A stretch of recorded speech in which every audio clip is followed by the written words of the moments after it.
Hello everybody, welcome back. आज हम लोग सिंटैक्स ऑफ प्रीपोजिशन का स्टडी करेंगे। प्रीपोजिशन को हिंदी में कहते हैं संबंध सूचक अव्यय। प्रीपोजिशन दो शब्दों प्री तथा पोजीशन के योग से बना है। प्री एक उपसर्ग मीन्स प्रीफिक्स है जिसका अभिप्राय पूर्व होता है। पोजीशन का अर्थ होता है स्थिति, अतः प्रीपोजिशन का शाब्दिक अभिप्राय हुआ पूर्व स्थिति।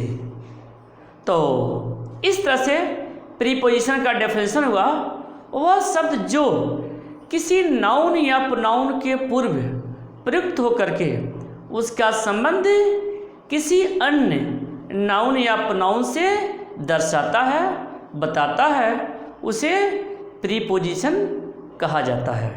तो समझ में आ गया होगा कि मतलब प्रीपोजिशन एक ऐसा शब्द होता है जो किसी नाउन या प्रोनाउन के पहले प्रयुक्त होकर के दूसरे नाउन या प्रोनाउन से संबंध स्थापित करता है। क्लियर? चलिए मैं इसका जो है इंग्लिश में डेफिनेशन बताता हूँ। A preposition is a word usually placed before noun or pronoun telling its relation with other noun or pronoun। तो देखिए डेफिनेशन,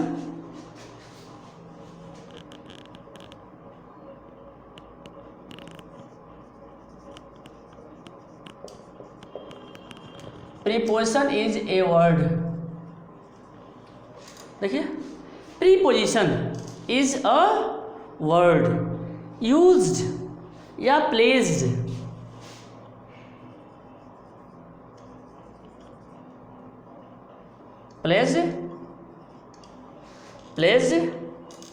देखिए preposition is a word usually placed before noun और प्रोनाउन।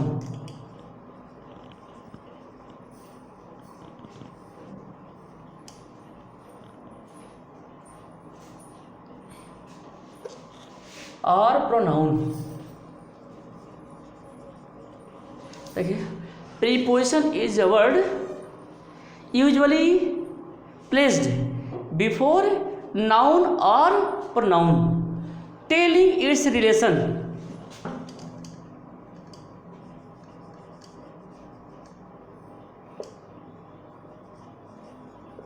इट्स, देखिए telling its relation with another noun और pronoun.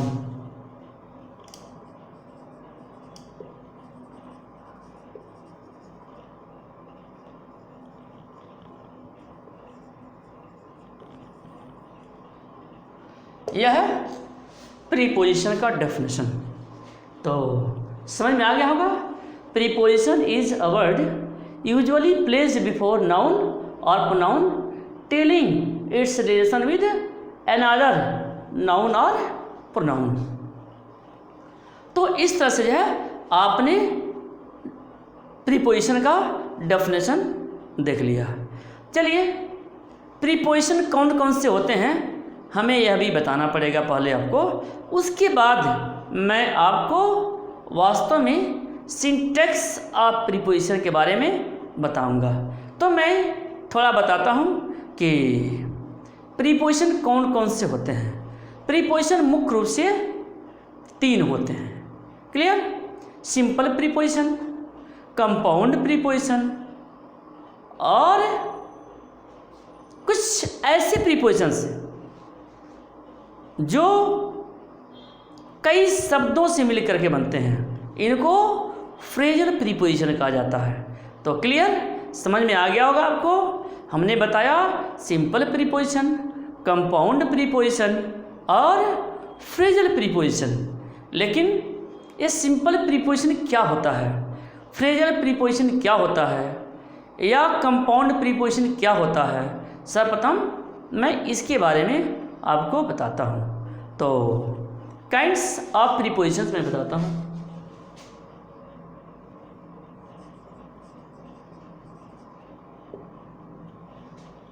Of prepositions.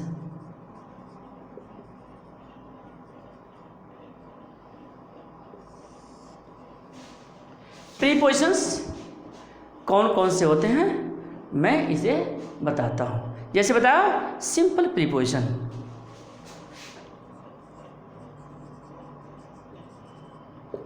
Simple preposition. दूसरा compound preposition,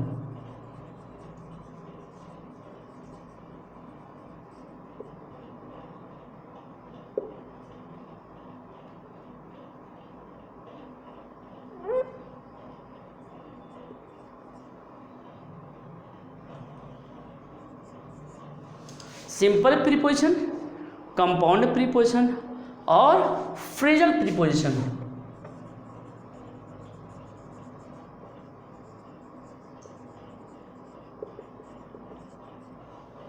तो यह preposition 3 प्रकार के होते हैं।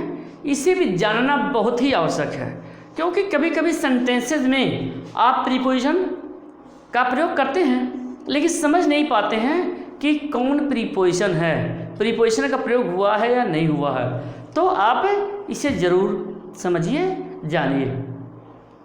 तो सर्वप्रथम मैं आपको सिंपल प्रीपोजिशन के बारे में बताता हूँ। सिंपल प्रीपोजिशन क्या होता है? चलिए नंबर 1,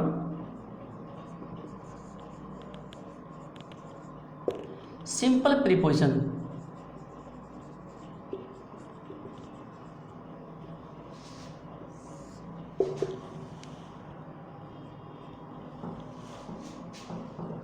तो सिंपल प्रीपोजिशन मतलब जो रूट वर्ड हैं, मतलब जिसमें कहीं किसी तरह का कोई मिलावट नहीं है, रियल वर्ड हैं, वही सिंपल प्रीपोजिशन होते हैं। जैसे at, on, for, from, out, to, till, like this, ये सभी के सभी जो है सिंपल प्रीपोजिशन है। तो लिखिए eight, by, up,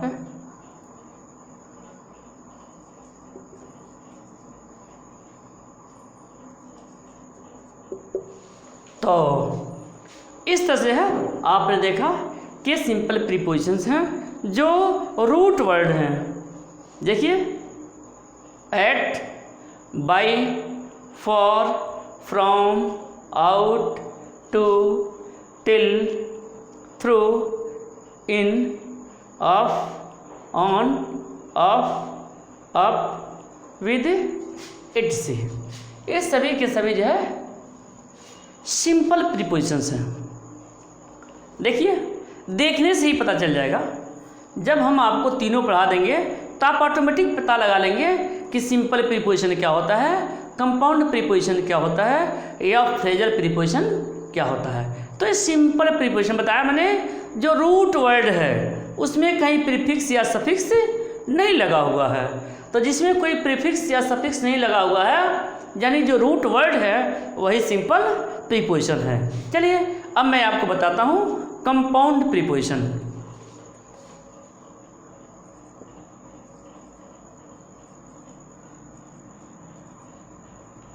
compound preposition,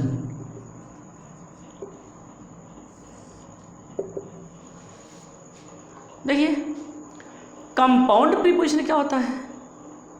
compound preposition वह प्रीपोजिशन होता है जिसमें कोई न कोई प्रीफिक्स प्रयोग होता है। ठीक है, प्रीफिक्स क्या हो सकता है? प्रीफिक्स ए भी हो सकता है या बी ई बी हो सकता है। इस तरह से जो कंपाउंड प्रीपोजिशन है, इस तरह से जो रूट वर्ड है उस रूट वर्ड में ए का प्रयोग होगा स्टार्टिंग में या बी का प्रयोग होगा, कभी कभी बाई का भी प्रयोग होता है। ठीक, तो कंपाउंड प्रीपोजिशन क्या है मैंने बताया। मैं उन वर्ड्स को बताता हूँ तो आपके समझ में अच्छी तरह से आ जाएगा। जैसे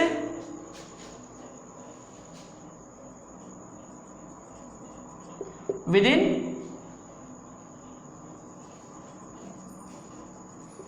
without, etc. तो देखिए मैंने बताया कि कंपाउंड प्रीपोजिशन सामान्यतया मुख्य रूप से इसके प्रारंभ में प्रीफिक्स ए जुड़ा रहता है, ठीक है, या बी जुड़ा रहता है, या रेयर केस से कुछ और भी शब्द जुड़ जाते हैं। तो जैसे देखिए विदिन, विदिन, विदिन, विद और इन दो शब्दों से मिलकर बना है, इसीलिए इसको कंपाउंड प्रीपोजिशन कहा जाता है। विदाउट, विद आउट, एवब, देखिए इसकी भी यही बात है।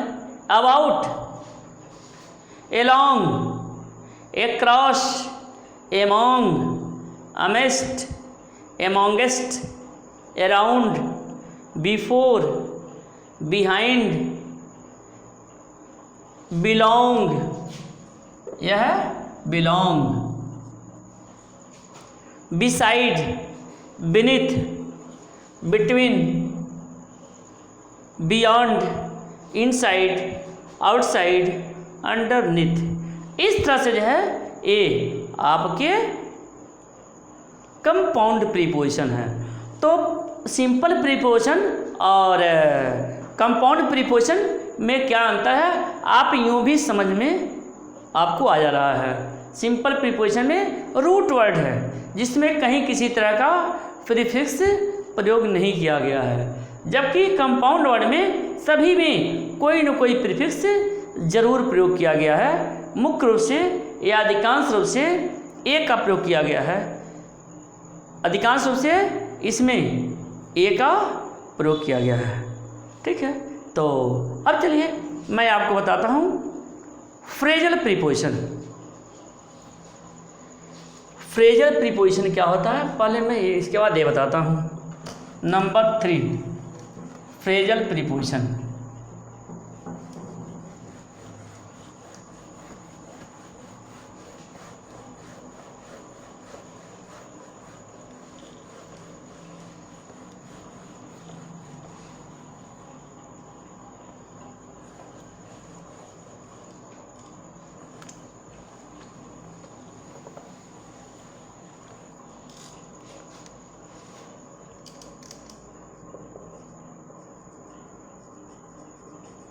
फ्रेजल प्रीपोजिशन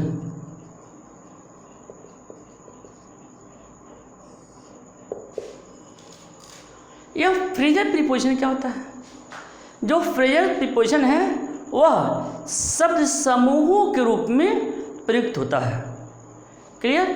जो फ्रेजल प्रीपोजिशन है शब्द समूहों के रूप में प्रयोग होता है, अर्थात 2-3 शब्द मिलकर के, 2-3-4 शब्द मिलकर के जो है वे प्रीपोजिशन का काम करते हैं, इसीलिए हम इन्हें फ्रेजल प्रीपोजिशन कहते हैं, ठीक है। जैसे बहुत सारे वर्ड्स हैं, जैसे इंस्पाइट ऑफ, इंस्पाइट ऑफ यह फ्रेजल प्रीपोजिशन है क्योंकि इंस्पाइट ऑफ कई वर्ड मिले हुए हैं, या इंस्टीड ऑफ इसमें भी कई शब्द मिले हुए हैं, या और भी in lieu of, in addition to, like this, ये सभी के सभी फ्रेजल प्रीपोजिशन है।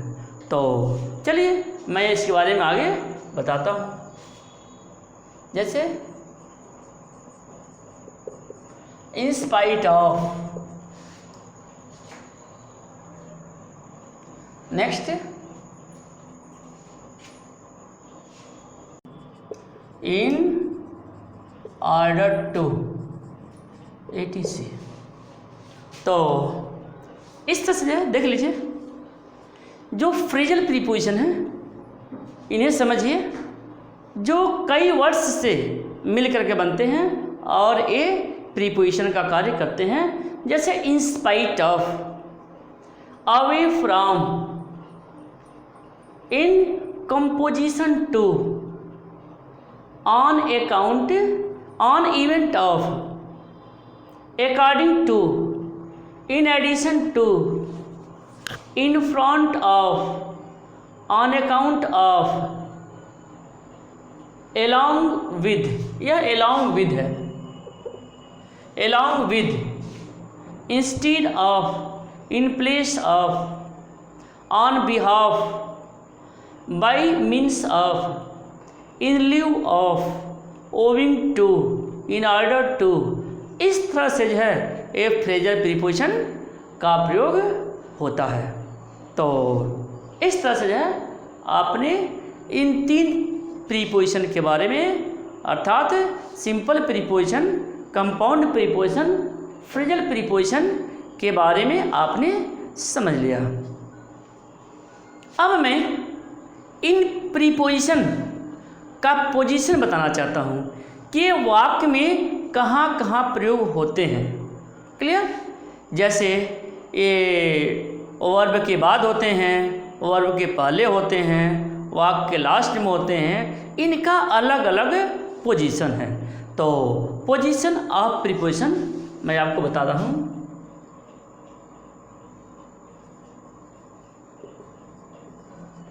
पोजीशन ऑफ प्रीपोजिशन,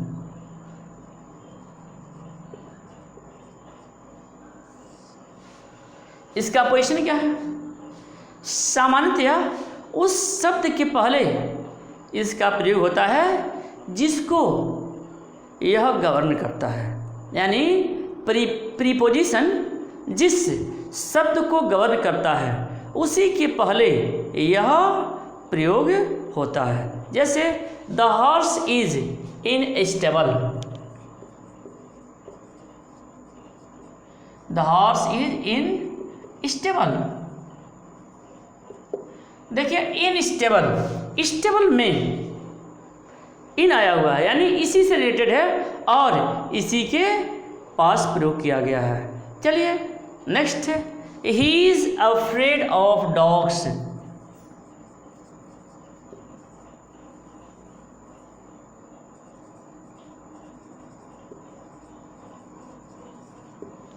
देखिए he is afraid of dogs, या we went to school.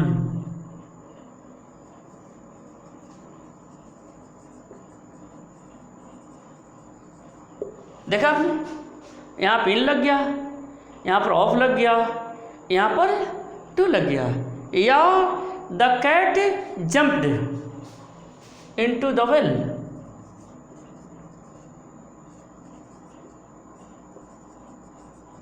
Jumped into the well. देखिए well, into the well, into लगा हुआ है, वेल से यह संबंधित है।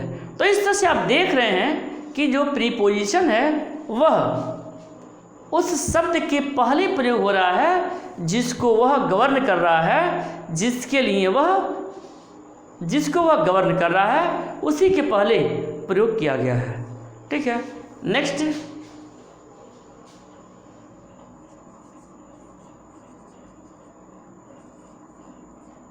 I am fond of music. चलिए, तो देखा आपने जो प्रीपोजिशन है उस शब्द के पहले प्रयोग किया गया है जिसको वह गवर्न कर रहा है या जिसको वह गवर्न करता है। चलिए मैं आगे बताता हूँ।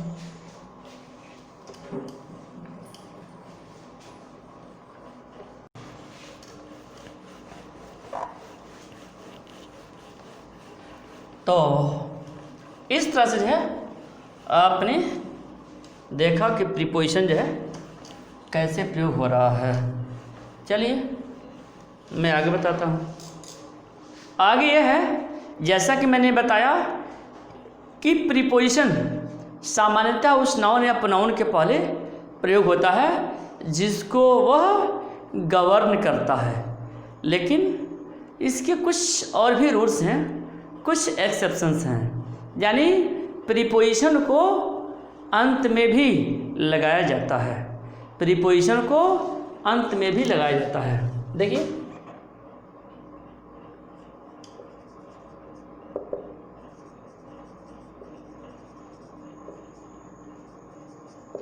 प्रीपोजिशन को वाक्य के अंत में भी लगाया जाता है।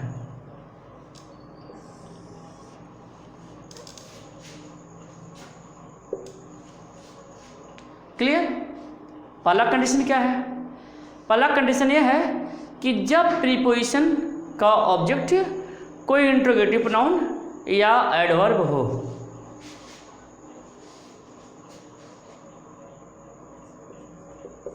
जब प्रीपोजिशन का ऑब्जेक्ट कोई इंट्रोगेटिव प्रोनाउन या देखिए, जब प्रीपोजिशन का ऑब्जेक्ट कोई इंट्रोगेटिव प्रोनाउन या एडवर्ब हो, या एडवर्ब हो, जैसे उस कंडीशन में हम वाक्य के अंत में लिखते हैं। जैसे what are you thinking of.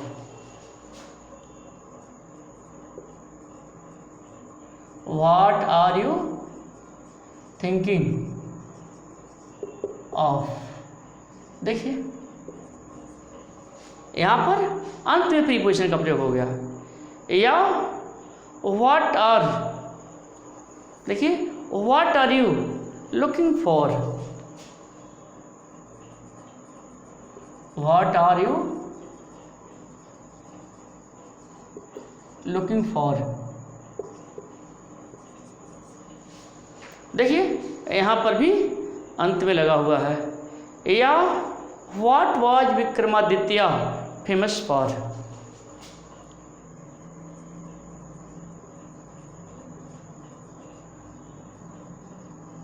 Vikramaditya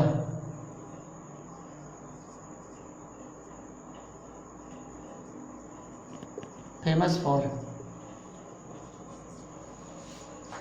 what was Vikramaditya famous for, यहाँ पर भी अंत में लगा हुआ है। चलिए नेक्स्ट देखते हैं। Where are you coming from.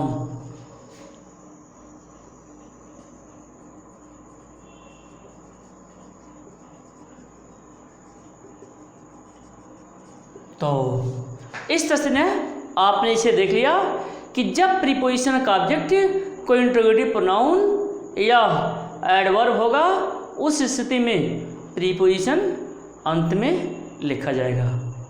तो यह आपके समझ में आया। चलिए मैं नेक्स्ट टूल बताता हूँ। नेक्स्ट टूल यह है कि जब प्रीपोजिशन का ऑब्जेक्ट कोई रिलेटिव प्रोनाउन दैट हो।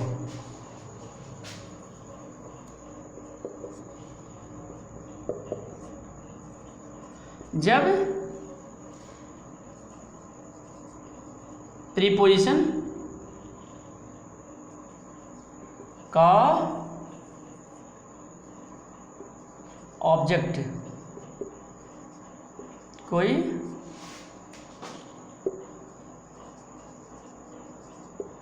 रिलेटिव नाउन दैट हो,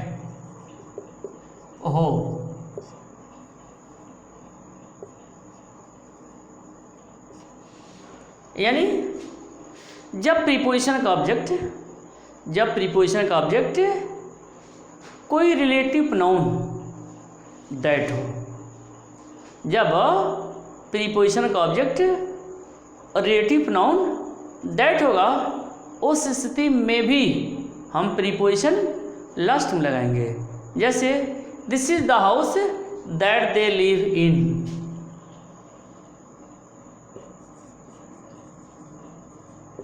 The house, this is the house that they live in। देखिए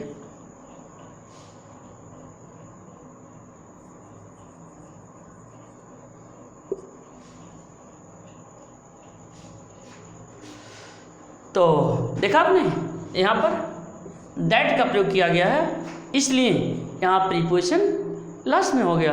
तो this is the house that they live in, या here is the car that I asked for. Here is the car that I asked for. देखिए here is the car that I asked for, that लगा है, यहाँ पर for preposition लग गया। चलिए इसके बाद मैं आपको नेक्स्ट बताता हूँ। नेक्स्ट टूल यह है कि जब प्रीपोजिशन का ऑब्जेक्ट और रिलेटिव प्रोनाउन या डिमॉन्स्ट्रेटिव प्रोनाउन अंडरस्टूड हो, मतलब वाक्य में प्रयोग न हो, उस कंडीशन में भी हम लास्ट में प्रीपोजिशन का प्रयोग करते हैं। कब? जब प्रीपोजिशन का ऑब्जेक्ट रिलेटिव प्रोनाउन अथवा डिमॉन्स्ट्रेटिव प्रोनाउन अंडरस्टूड हो। जब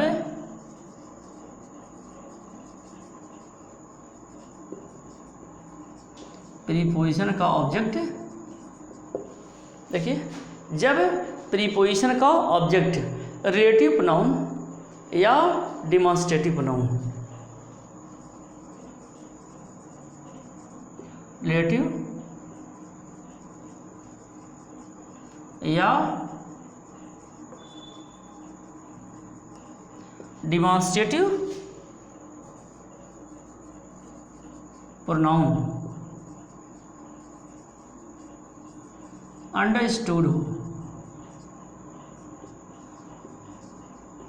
तब हम लास्ट में प्रयोग करते हैं। जब प्रीपोजिशन का ऑब्जेक्ट रिलेटिव प्रोनाउन या डिमॉन्स्ट्रेटिव प्रोनाउन अंडरस्टूड हो। क्लियर? जैसे this is the girl she is looking for.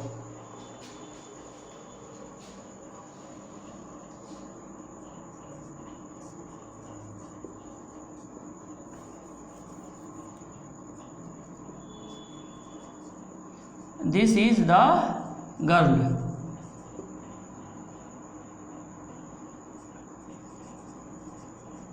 whom she looking for। देखिए this is the girl whom, this is the girl whom she is looking for। यहाँ पे she is looking for.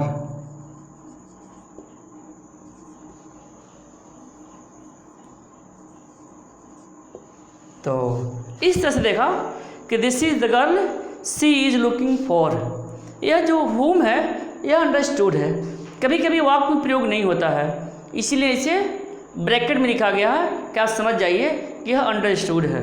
तो this is the girl whom she is looking for, या this is the girl she is looking for। ठीक है, चलिए एक example और दे देता हूँ। जैसे it was he whom I was, देखिए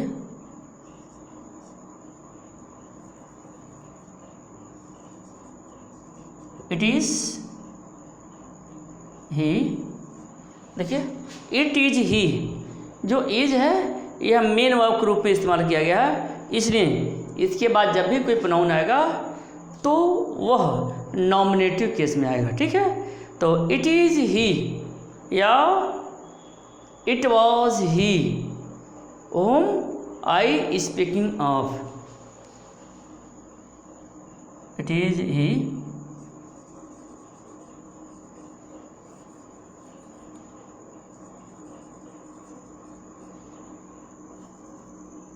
whom